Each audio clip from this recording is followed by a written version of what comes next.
That's what we are told to do. So central here is the issue of obedience. What is the potential problem of obedience? We're saying the core is obedience. Sorry? What if there's a false source?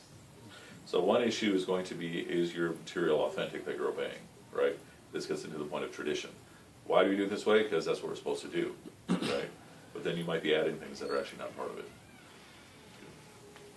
The other issue can be that it removes the intellectual component of deen, right? Just like when we're taught that a scholar is, a scholar working at night is more powerful against shaitan than 1,000 worshippers, or it's more valuable against shaitan than 1,000 rakats. Do you know when this occurred in the history of So this whole surah gets completed like within 18 months, so it's very early. Okay. In 18 months in Medina, so 18 months after Hijrah. And so they're in Medina for about 10 years. Oh, at this point. Meaning, no, I'm saying, total time in Medina is about 10 Yeah, years, so but this point is a year and a half. The reason I'm asking is because it clearly seems like a test from Allah who will follow the messenger, and I'm thinking after this, a lot of complicated things are going to start Very nice point. happening in the That's future. profound, yeah. Yeah, some of the bigger tests are so to speak, are going to happen. Like Hudaybiyah and things like that. Uh-huh. I have What a do you- question yeah. about like obedience and then like scholarship and questioning. Like, what is the place of of questioning and like trying to find a reason why we do things, and then like obedience? Like, how do they work? So, the short answer works a couple different ways. So one responsibility of the scholars is to be the carriers of the tradition, right? This becomes especially an issue when we are in a society like ours, which is written tradition, right? So I can take the approach, well, I don't need a scholar, I have books right in front of me, right? But I don't have the training on how to interpret it. I'll give you a very, very simple example. Authentic hadith, and this is the exact word that's being used, is that after every meal, the Prophet, peace be upon him, would do wudu. Right? We might have talked about this, right? So I'll look and say, well, the Prophet, peace be upon him, is doing wudu after every meal. Okay. The problem is that's not what wudu means there. What does wudu mean there? He washes hands. Right? Wudu li salah, the wudu of salah is the one that we're familiar with, the whole 9 yards, right? So the point is that if I'm not trained in these things, I can cause a huge mess without even realizing it, right?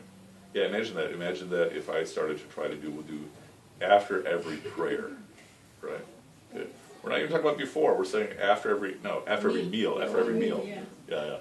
But no, I'm not asking it like the point of scholars. I'm saying like within our own actions. Like, are we supposed to be like, why?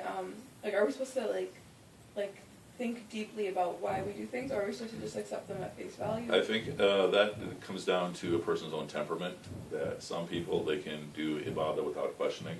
Some people need to ask questions, right? And it's like not wrong though, right? At all. It's not wrong as long as you're willing to embrace the answer, to accept the answer. Because sometimes the answer is, because that's what we were told to do, right? Because, we've given examples for like all the different steps in Salah. Why do we do 2 sajdas? Well, Shaitan couldn't do 1, we show that we're better, we do 2.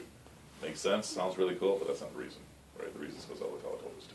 Right? And so the point is that, yeah, in our culture especially, I'll put it like this, historically it's practice before theory, right? These are all the steps you go through. In our culture, we've been taught, not really, but we've been taught that we need some sort of explanation before we do things. But the reality is that we need our heart satisfied.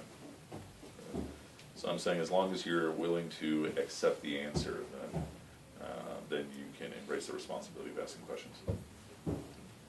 Like, almost also, I was just thinking, this is about another word that, like, would equanimity, like, be a word that could be used? I mean, I don't think it's wrong, right? But why are you choosing equanimity? Just because I feel like that word means, like, to be accepting and to, so, like, I think it means, like, a person who is accepting of Allah subhanahu wa ta'ala's will.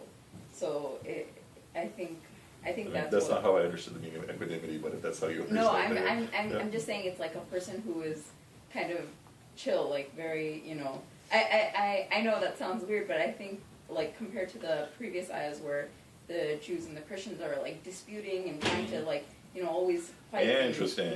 Do this. So I think that's like that kind of comparison with Muslims, where we're a religion of submission, obviously. So I think like that might also be a definition of al-wasat. I mean, it's not a contradiction, so it can fit perhaps somewhere in there, right? Yeah. No, but as an idea, I think compared to what's been stated before, I think that works. Whether or not it works for that word, that's a different issue. Yeah. Okay, so we're speaking about changing the Qibla and the central issue being guidance. So if I do not have that understanding that I have to obey Allah Ta'ala and His Messenger, then these things will be potentially difficult. So extend that to every action in Islam. Okay. Why do you do this? Why do you do that? Why do you do that in Islam? Okay. If my core answer in my heart is not because Allah Ta'ala requires this of me, then, I mean, already it's going to be something that's going to be easy for me to fulfill, something that's not going to be as easy, but I will potentially make everything harder, right? Most common issue that undergrad women come to me when they say, okay, what am I supposed to say when people ask me why do I cover my hair? And what do I respond? Yeah, I literally say that. I ask them, well, why do you cover your hair? Because Allah says so. Bam, there's your answer. Okay. See what I'm People don't saying? want to hear that though. But that's Yeah, the point. The people don't point wanna is hear that. people don't want to hear that. People want to hear, I want people to judge me for my mind and my personality and not Exploitation my of women in the West. Yeah, right. And so that's the point, right? I was going to make a comment. I think it's interesting. There was a South Asian author that I was reading, and she was saying something about how sometimes our actions have to precede what we believe in our heart, And what's really interesting about repetition is that it's like even like a math concept. Like when you first see it, you don't quite grasp it, but the more you repeat Yeah, that that's a great point. pathway, it becomes easier for you to accept. So initially, like when I listened to Hussein Sadar, I was like, what? But now the when I more think you about listen to him, you're like, no, but the more I thought about it, Stop it. like those same questions exist, but I think this is where like that intangible component of belief comes into play, where you ask for guidance, and even though logically nothing has changed, your heart changes. yeah, mashallah. I mean, you're raising a I think the same thing. where's Muhammad right now? I think the same thing about you. I didn't understand you very well a couple years ago. Can you understand me now? A little better. But like, is it my accent or the things that I say? It's the Your former thing. thought process. Really? You're like, what kind of crazy, Now, You actually understand me now? You have to grow that board again. Good. Oh, You have to be To really. grow a I lot. just don't understand it. I don't know if I have no idea what's going on right His stuff is so now. When are you gonna find like you're gonna like read his own So, articles? but there's actually, you're raising a much wider point about human nature, that if you spend time with something, more than likely your heart is going to soften to it, right? Bad So, actions too, though. sorry? Bad actions too. That's exactly my point, right? If you spend time with a bunch of people who are doing corrupt behavior, and you are upright, then chances are your heart will also soften to that too, right? So it's a very, very important point about human nature. But what I also think that what I would add to that is that because the actions are wrong, doesn't mean that the people are wrong. They're not bad people. So that's how we can have that human connection. Sure. And then suddenly that bleeds into their actions not being wrong. You know?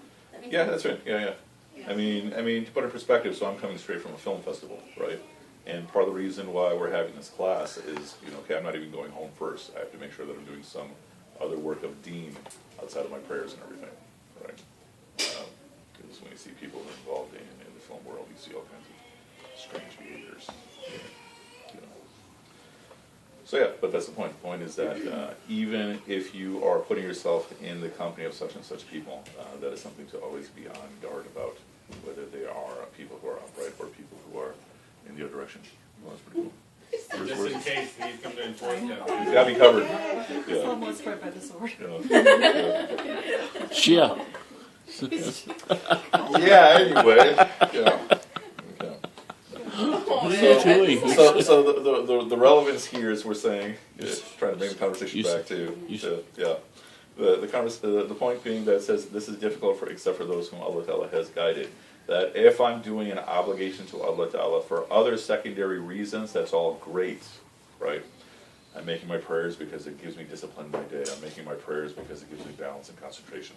All that stuff is great, but if my primary reason is not is obedience to Allah Ta'ala, then when that need decreases, then correspondingly, so will my actions potentially. See what we're saying? Go. Can the converse also help us out, where you're only doing things because you're obligated to do it, and you don't feel any of the other, fringe benefits that come along with it, but you're doing it hoping that, just because out of a sense of obedience. I'd say for some people, they will wear out very quickly, right? But it's one of those things that would be a perpetual motion machine, that if you get yourself into practice, right, then especially there's a teaching, and I don't know if it's the sunnahs or the nafils, but I want to say it's the sunnahs, that if you make the sunnah for such and such prayer, it'll increase your motivation to make, not necessarily the next prayer, but like the prayer two times later, right? So in principle, yeah, your point is still correct, that if I'm only doing this for obligation, but I don't have the value of obligation in my heart, then yeah, I'll probably burn out, wear out. This is what you see with converts, right? That they will do it all because they're all obligations, but they'll do it all before they're ready to do so, and then they crash.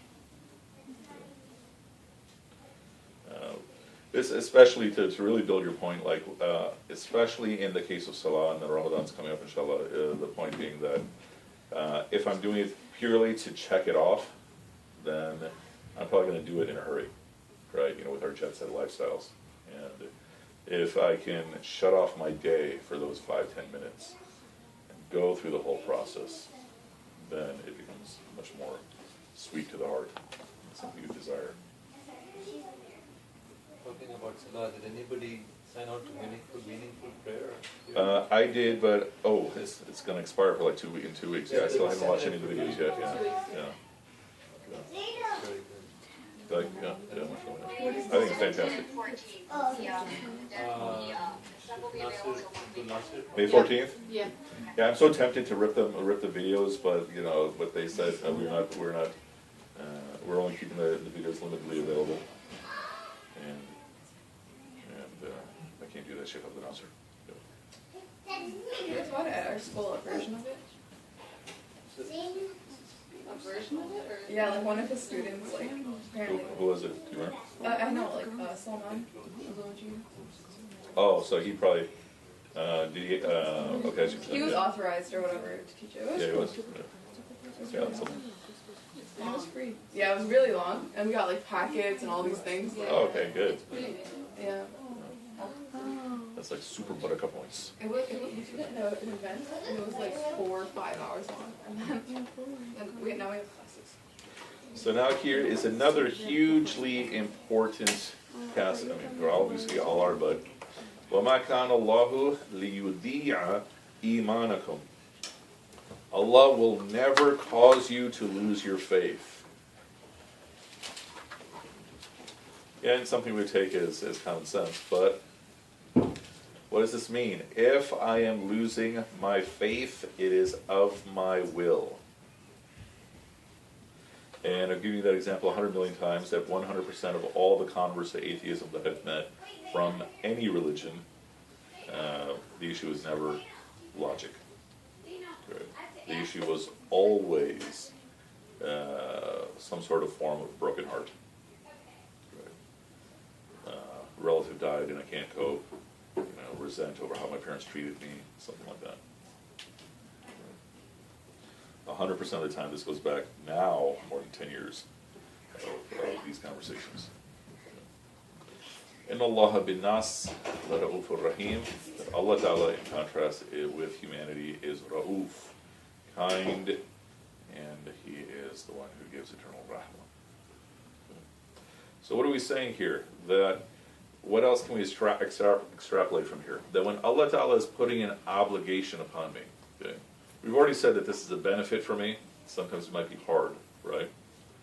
But if I am seeking to fulfill the obligation, it will never be a doorway for me out of the deen, except if I choose to make it so.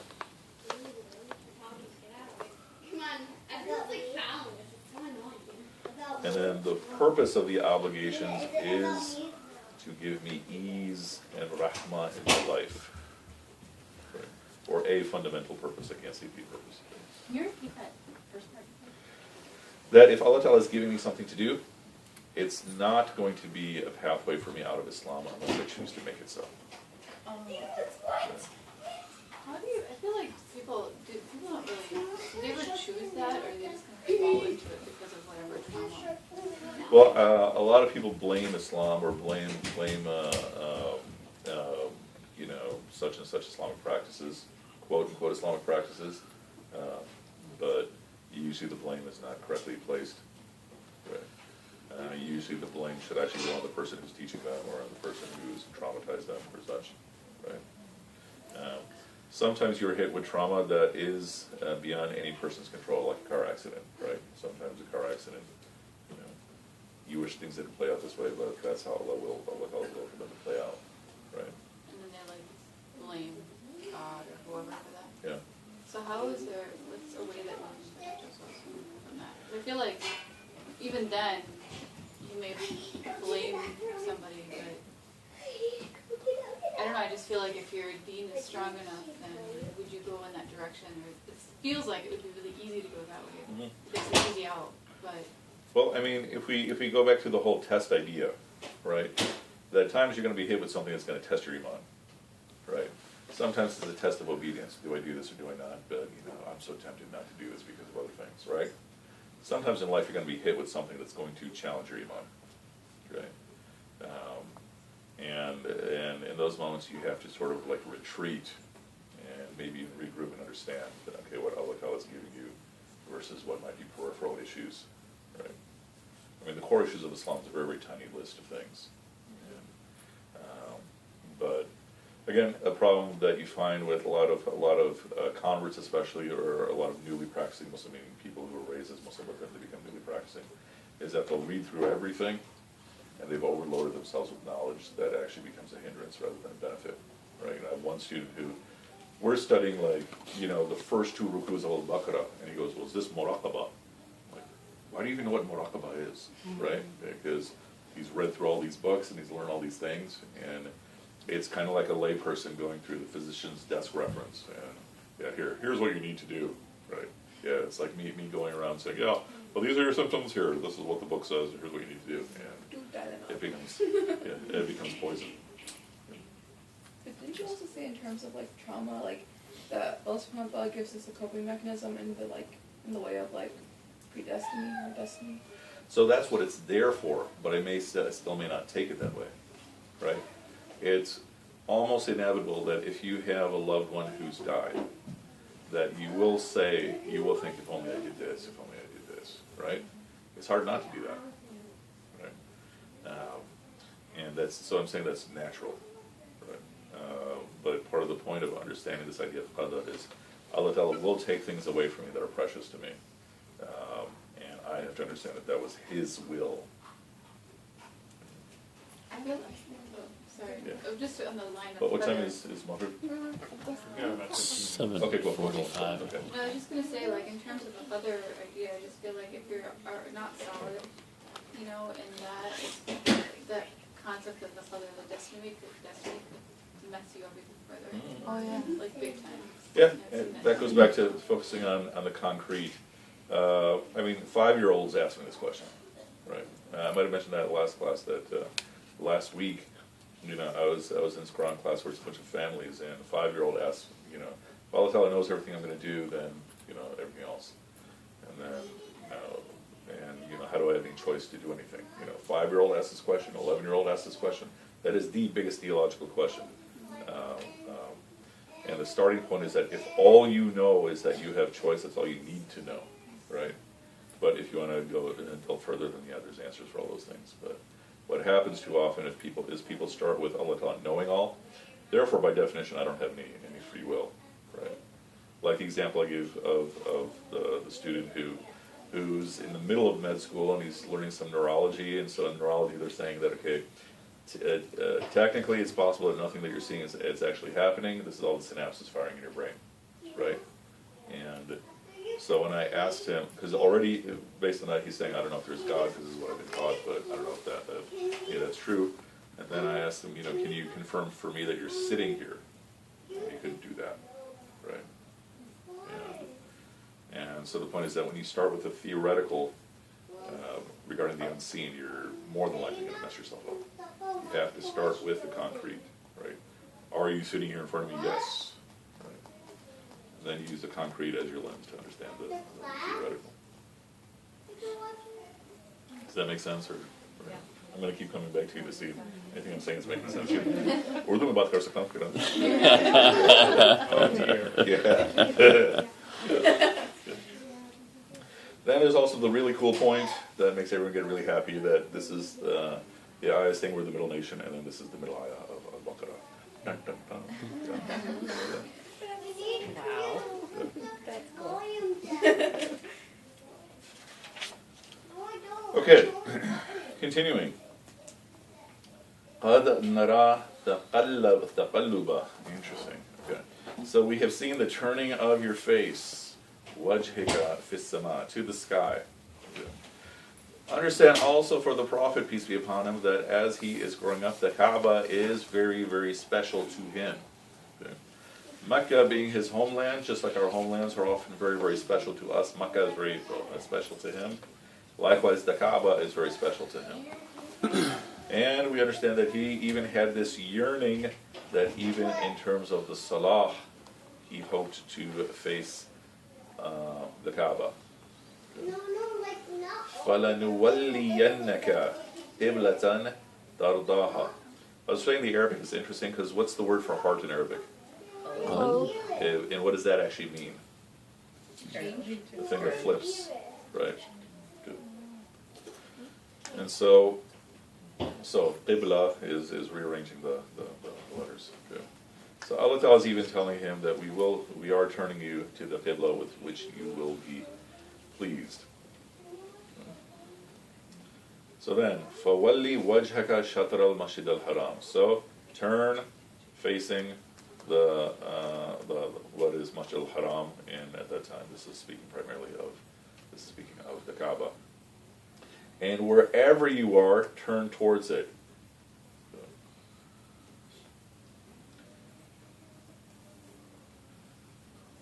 Okay, so indeed those who have been given the kitab, they know that this is haqq from their Rabb. وَمَا اللَّهُ بِغَافِلٍ أَمَّا يَعْمَلُونَ. He is not unaware of what they're doing. So again, the people who are of another tradition, who are criticizing the Prophet, peace be upon him, Allah Ta'ala is saying they know what's going on. They recognize that this is haqq. Now, how much of that applies to Jews and Christians today? I said probably almost none of it. Right? We're going to see in Ayah 146 in a moment the same question. But regarding those people who were given the previous book, okay, if you gave them kulli ayatin, if you gave them every sign, ma tabi'u qiblataka, they're not going to follow your qibla. وَمَا أَنْتَ بِطَابِعٍ قِبْلَتَهُمْ, and you are not to follow their qibla. Okay, why? وَمَا بَعْضُهُمْ بِطَابِعٍ قِبْلَةَ بَعْدٍ وَلَئِنْ تَبَعْتَ أَهْوَاءَهُمْ. If you were to follow their qiblas, essentially what you're doing is you're following their hawa. So we've spoken before in terms of the problem of tribalism, that one of the central problems of tribalism is this hasad, which feeds tribalism, this very vicious type of envy where you want the person you're envying to be destroyed. And what is even deeper than that is your hawa, okay, your whims and desires. And so think about what we're saying here, that people are making religious policy dictated by their hawa. We like to say that, no, people are going to think rationally, but a lot of times that's what's really happening. Somebody can become a saint. Yeah. So if you follow their hawas, ahwa'ahum, after knowledge has come to you, then you will be among the wrongdoers. And read this two ways, meaning you will be wrongdoers, but those are the people whose company you're going to find yourself keeping.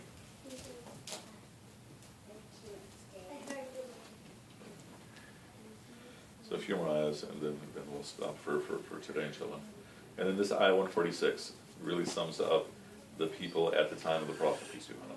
الَّذِينَ آتَيْنَاهُمُ الْكِتَابَ. Those people to whom we gave the kitab, يَعْرِفُونَهُ كَمَا يَعْرِفُونَ أَبْنَاءَهُم. They recognize him, or it's referring to the Quran, him referring to the Prophet, peace be upon him, the way they recognize their own sons. It's that clear. Why am I making this point? Why is this especially relevant for us? And especially if you don't study other traditions, it's very easy to fall into the trap of saying that, yeah, all the traditions are more or less the same, right? And I don't necessarily advise you to study other traditions unless you've gotten grounded here, I mean, not here, but grounded in Islam. If you read the texts of other traditions, you will, hopefully, inshallah, be so grateful for what Allah Ta'ala has given you in Deen, right? If you read the other traditions and look at the motivations, the beliefs, you'll find yourself wondering, why do people believe these things?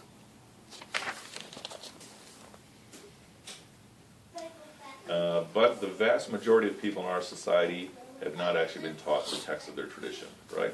They're taught good behavior, and thus, if what most of our people in our community, if they're essentially taught, okay, you do these rituals and you're supposed to behave well, and what they're being taught is you do these rituals and you behave well, then from that perspective, yeah, it sounds like everyone's teaching more or less the same thing, right? If you take them head to head, and I'm saying the whole texts, there are passages in the Old Testament, passages in the New Testament that are fantastic, right? Yeah. So you take the whole text, and you'll find yourself thinking, how can people believe some of this? I mean, in terms of Christianity, I feel like they don't really care about their texts as much as we do. I'm saying that's because they're like almost everyone, including Muslims.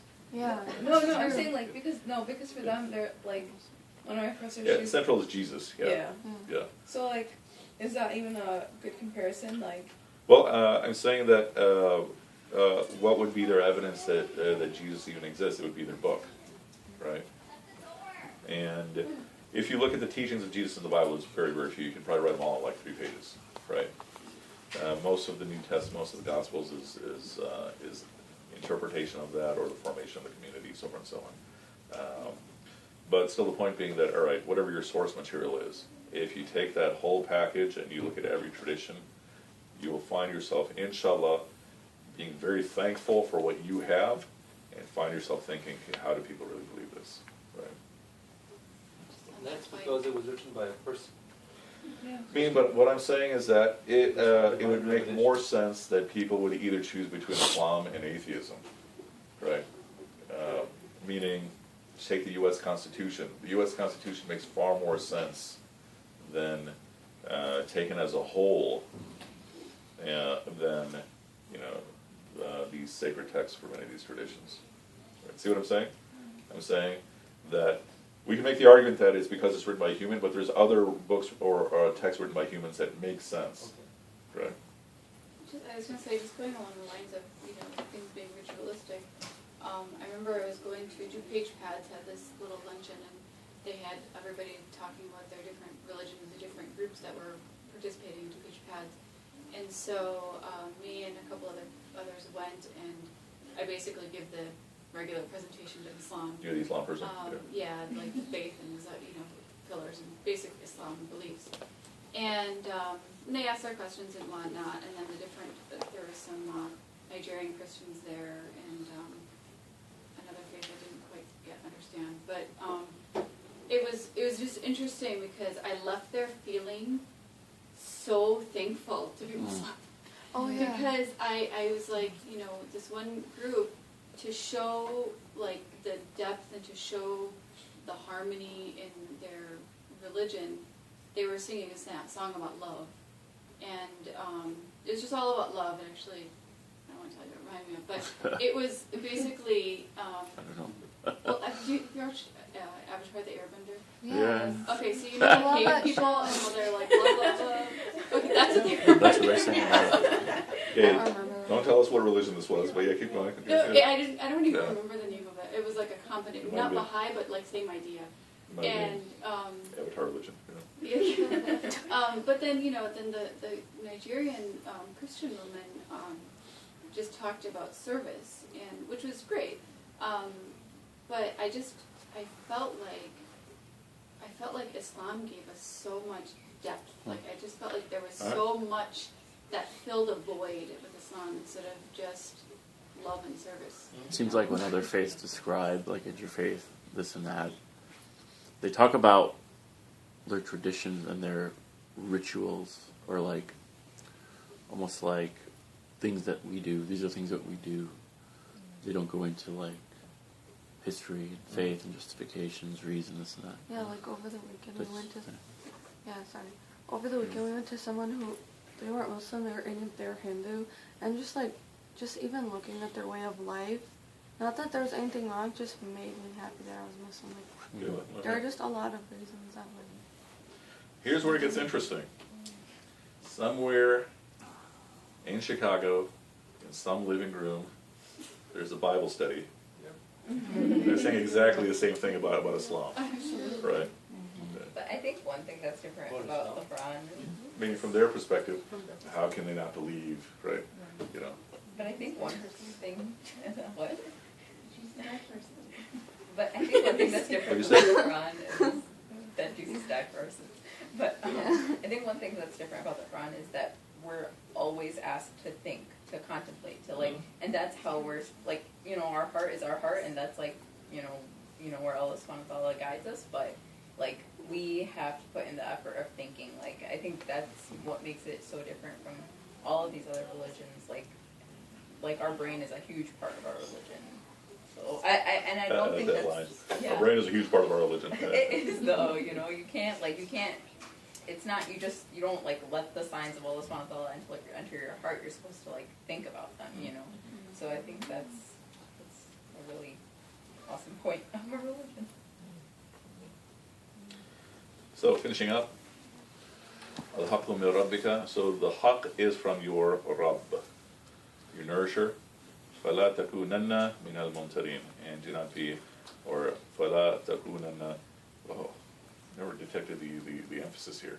So it's basically saying, never, never, never be among those people who waver. Wow.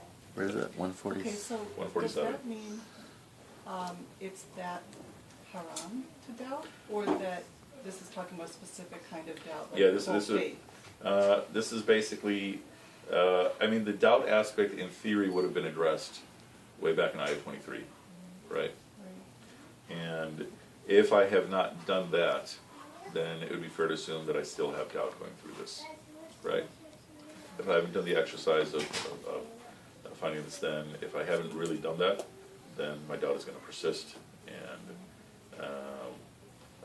all these passages that we've just read probably won't really help me much. What are we talking about? Doubting what? If I have doubt in Islam, doubt in Allah Ta'ala, doubt in the Prophet, these are I doubt have in a the Quran. doubt with the prophet and the birds. No, that's Ibrahim alayhi salam, but that's actually coming up soon. But So that's like not doubting. Ayah 23, Surah Baqarah, in the beginning we didn't. produce a surah. Produce a surah. Yeah. Command number 2. No, nice try. Do your It's a conditional command, so it doesn't really apply. I mean, that's an if-then. Oh, but you still is it okay? So you're saying that's not the command to us? Meaning that's like, if this is you, then this is your command, right? Right, if you have doubt, then this is your command, just like for the children of Israel. If you're children of Israel, then these are commands for you, but as opposed to sweeping universal commands. Yeah. And this Command doesn't say, number 3 is right after that. Yeah. this doesn't say you But shouldn't you said doubt. it was, but that's command number 3. Number 3 is ayah 25. وَبَشِّرِ الَّذِينَ آمَنُوا. Right, so then what's number 2? Don't make rivals to Allah knowingly. فَلَا تَجْعَلُوا لِلَّهِ أَنْدَادًا وَأَنْتُمْ Oh, تَعْلَمُونَ. okay. Yeah. Worship your Lord, don't make rivals, spread good news, right? So this was, yeah. I don't know. This line, I think it's like, it says, it doesn't say you shouldn't doubt, it says you should not be of the doubters. So it's like a group that have, like, formed themselves, and like, I think, Yeah, I don't know if understand. it's like opposition to the Prophet or something, but, Yeah. Waivers, I think, is a better translation anyway. Waiver? Yeah. Where would that? Mumtareen. Sorry, I guess, is a question?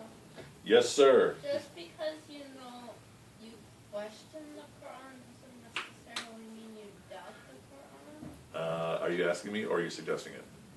I'm sort of suggesting it. And I'm sort of agreeing with you. Yeah, yeah. Okay. Any other questions? What's the ayah number that you're saying? That we just read? No, with the birds and the I'm not good. It's like 260. Oh yeah, no, it's 261. Yeah, or 260 something. I was thinking it's 160. Uh-huh. 160 is not it yet. Okay. Again, even me telling you, all right, compare this dean with other deans, that's not going to satisfy your heart because you'd be relying upon my claims. I'm saying that at some point that's something that everyone should go through. Right? That become grounded in this dean and then seriously explore the other traditions, not the highlights, because we all live according to highlights, right? So you read the whole text. Is there a clip notes for the Bible? Or spark notes of It's some sort? called the Protestant tradition. Yeah. Do you know what Talia said that which was really The interesting? library. She was saying when she was like investigating Islam, she was saying that she had asked at the tender age of 16, I might add, she was asking her priest or whoever it was, she was like, why is it that Christ never says, worship me and that I'm Yeah. Lord, you know? I thought that was really It's very hard to find the interesting. Trinity. Look for the Trinity in the Bible, you can't find it. Right. If the Yeah, Trinity is that's- essential. They took it out. It Yeah, was in and Mark and people they took ask it out. about it, but- Really?